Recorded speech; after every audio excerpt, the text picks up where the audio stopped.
নমস্কাৰ মই যোৰহাটবাসী ৰাইজক ধন্যবাদ জ্ঞাপন কৰিবলৈ বিচাৰিছোঁ আপোনালোকে যোৱাকালি যি মৰম যি আশীৰ্বাদ আপোনালোকে প্ৰদান কৰিলে সঁচাকৈ মোৰ কাৰণে এটা স্মৰণীয় দিন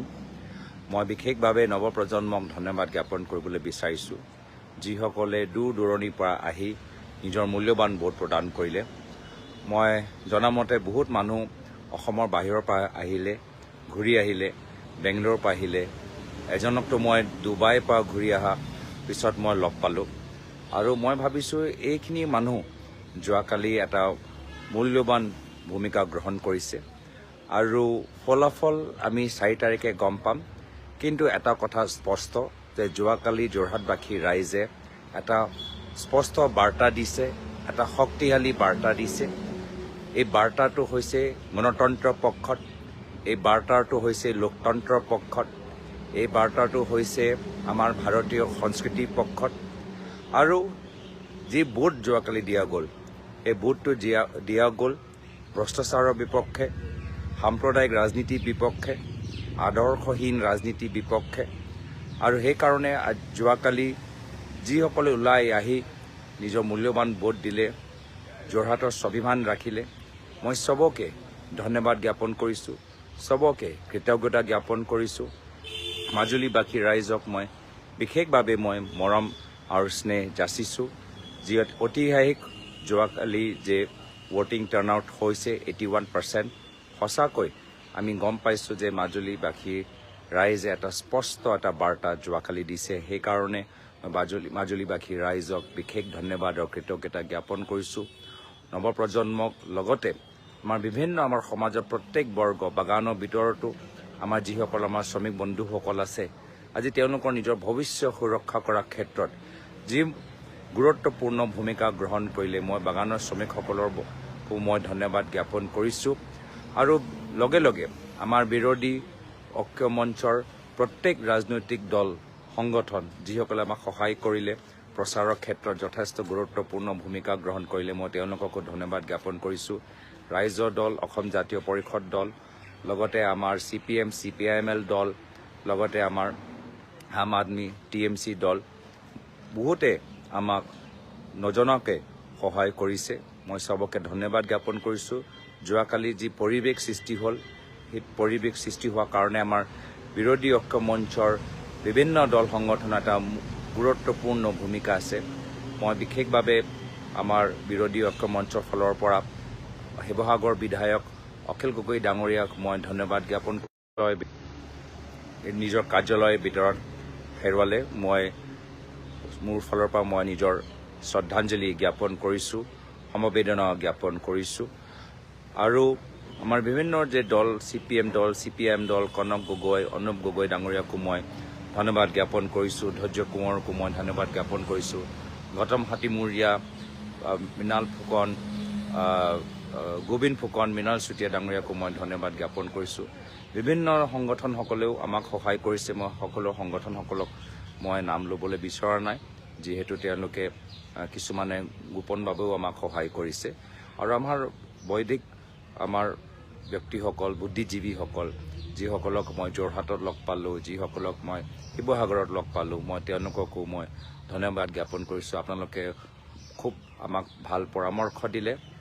আৰু আমাৰ গোটেইখিনি কথা গোটেইখিনি প্ৰচাৰ অসমবাসী ৰাইজে আমাৰ সাংবাদিকসকলৰ জৰিয়তে অৱগত হ'ল সেইকাৰণে আমাৰ যোৰহাট শিৱসাগৰ মাজুলী চৰাইদেউ আমাৰ সাংবাদিকসকলকো মই ধন্যবাদ জ্ঞাপন কৰিছোঁ আপোনালোকে যি গুৰুত্বপূৰ্ণ ভূমিকা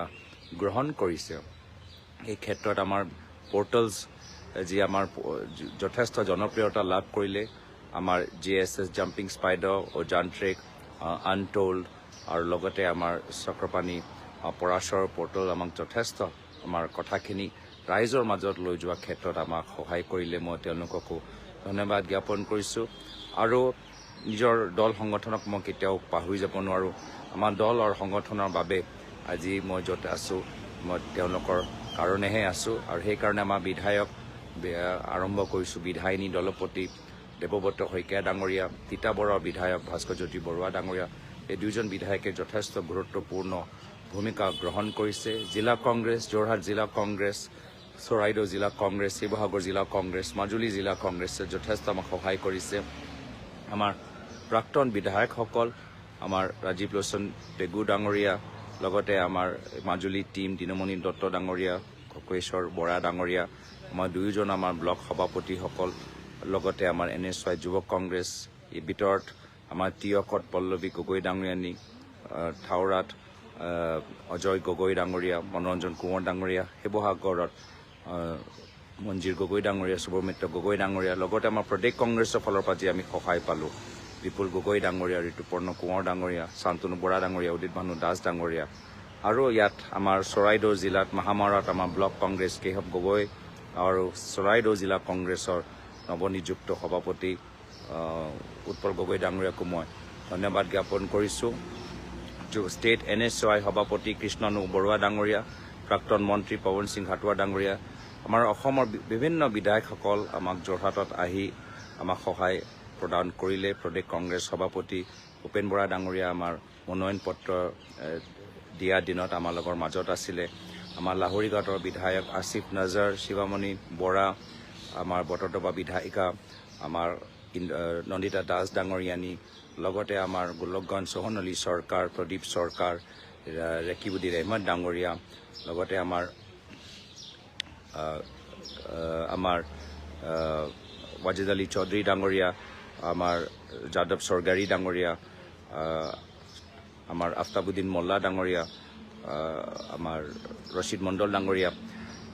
ঘপককৈ সকলৰ নাম মোৰ মনত পৰা নাই, কিন্তু আমাৰ প্ৰায় আমাৰ গোটেইবোৰ আমাৰ বিধায়কসকল আমাৰ ওচৰত আহি আমাক যথেষ্ট সহায় আগবঢ়ালে। মই চবকে ধন্যবাদ জ্ঞাপন কৰিছোঁ। আৰু যিসকলে আহিব নোৱাৰিলে তেওঁলোকে আমাক দূৰ দূৰণিৰ পৰা নিজৰ ফোনৰ যোগেদি আমাক সহায় কৰিলে, মই তেওঁলোককো ধন্যবাদ জ্ঞাপন কৰিছোঁ। আমাৰ জাকিৰ হুছেইন চিকদাৰ ডাঙৰীয়া, ৰকিবুল হুছেইন ডাঙৰীয়া, আমাৰ খলিলুল মাজুমদাৰ ডাঙৰীয়া, আব্দুল বাটেন খাণ্ডেকাৰ ডাঙৰীয়া, আমাক গোটেই অসমৰ আমাৰ কংগ্ৰেছৰ বিধায়কসকলক মই ধন্যবাদ জ্ঞাপন কৰিছোঁ। আৰু শেষত মই আমাৰ গৌৰৱ গগৈ ফেন ক্লাব, যিসকলে আজি নিষ্ঠাৰে আজি কংগ্ৰেছ কৰি গ'ল, মোৰ গৌৰৱ গগৈ ফেন ক্লাবৰ প্ৰতি মোৰ বিশেষ মৰম আৰু শ্ৰদ্ধা থাকিল। তেওঁলোকে যিদৰে কাম কৰিছে, সঁচাকৈ মই তেখেতৰ লগত জড়িত হোৱা পিছত মই নিজে গৌৰৱ অনুভৱ কৰোঁ। তেওঁলোকে যিদৰে আগবাঢ়ি গ'ল, মই গোটেই আমাৰ গৌৰৱ গগৈ ফেন ক্লাবৰ ভিতৰত সকলোকে মই ধন্যবাদ জ্ঞাপন কৰিছোঁ। মেঘনাথ চেত্ৰী ডাঙৰীয়া, মৃণাল হাজৰিকা ডাঙৰীয়া, বিশেষভাৱে মই তেওঁ দুজনৰ নাম ল'বলৈ বিচাৰোঁ। আৰু যিমান আমাৰ শিল্পীসকল আমাক এই গণতন্ত্ৰ ৰক্ষা কৰাৰ ক্ষেত্ৰত যি শিল্পীসকলে আমাক সহায় কৰিলে, কিছুমানে নজনাকৈ আমাক সহায় কৰিছে, মই তেওঁলোককো ধন্যবাদ জ্ঞাপন কৰিছোঁ। আৰু এয়া এটা মাত্ৰ আৰম্ভণিহে। এই যে ঢৌ আজি সৃষ্টি হৈছে, এই ঢৌ মাত্ৰ যোৰহাটলৈকে সীমিত নহয়, এই ঢৌটো সমগ্ৰ অসমত আজি ইয়াৰ বাৰ্তাটো যাব। আৰু অনাগত দিনত আমি এনেদৰে আমি কাম কৰি গৈ যাবলৈ বিচাৰোঁ। আৰু এই ক্ষেত্ৰত পুনৰবাৰ সকলৰ আশীৰ্বাদ, মৰম আৰু স্নেহ বিচাৰিছোঁ। পুনৰবাৰ কৈছোঁ যে এইটো মাত্ৰ এটা আৰম্ভণি, যোৰহাটলৈকে খণ্ড সীমিত হৈ নাথাকে। যোৰহাটে এটা স্পষ্ট বাৰ্তা দিছে, আৰু আমাৰ সকলোৰে দায়িত্ব যে এই বাৰ্তা গণতন্ত্ৰৰ স্বাৰ্থত, অসমৰ স্বাভিমানৰ স্বাৰ্থত, আদৰ্শ ভিত্তি ৰাজনীতিৰ স্বাৰ্থত এই বাৰ্তা আমি চাৰিওফালে লৈ যাব লাগিব। আমাৰ শেষত যি আদৰ্শ মোৰ প্ৰয়াত পিতৃ তৰুণ গগৈদেৱে মোক শিকাই গ'ল, একে আদৰ্শ লৈ মই সদায় আপোনালোকৰ মাজত থাকিবলৈ চেষ্টা কৰিম। আৰু যদি ক'ৰবাত মোৰ পৰা ভুল হয় তেতিয়া মোক শুদ্ধ কৰিবলৈ ভাল পৰামৰ্শ দিব। মই বিশেষ আৰু দীঘলীয়া নকওঁ। আমাক বতৰো যথেষ্ট আমাক সহায় কৰিলে। প্ৰিয়ংকা গান্ধী ডাঙৰীয়ানী যিদিনা আহিলে আমাৰ বতৰ যথেষ্ট ভাল। AICC আমাৰ তত্ত্বাৱধায়ক জিতেন্দ্ৰ সিং আৰু সম্পাদক পৃথ্বীৰাজ চাটে ডাঙৰীয়া, চবকে মই যিসকলৰ মই নাম লোৱা নাই, নাম লোৱাৰ বাবে মোক ক্ষমা কৰিব। আজি চবকে এই ফেচবুক লাইভ যোগেদি মই যোৰহাট লোকসভা নিৰ্বাচনী প্ৰচাৰৰ পৰা মই বিদায় লৈছোঁ। আৰু ভৱিষ্যত বিভিন্ন আমাৰ লোকসভাৰ অঞ্চলত আমি গৈ আমাৰ অসমৰ হৈ আমি প্ৰচাৰ চলাই যাম, আৰু আপোনালোকক ওচৰৰ পৰা লগ পাবলৈ আশা কৰিলোঁ। ধন্যবাদ। জয় হিন্দ, জয় আই অসম।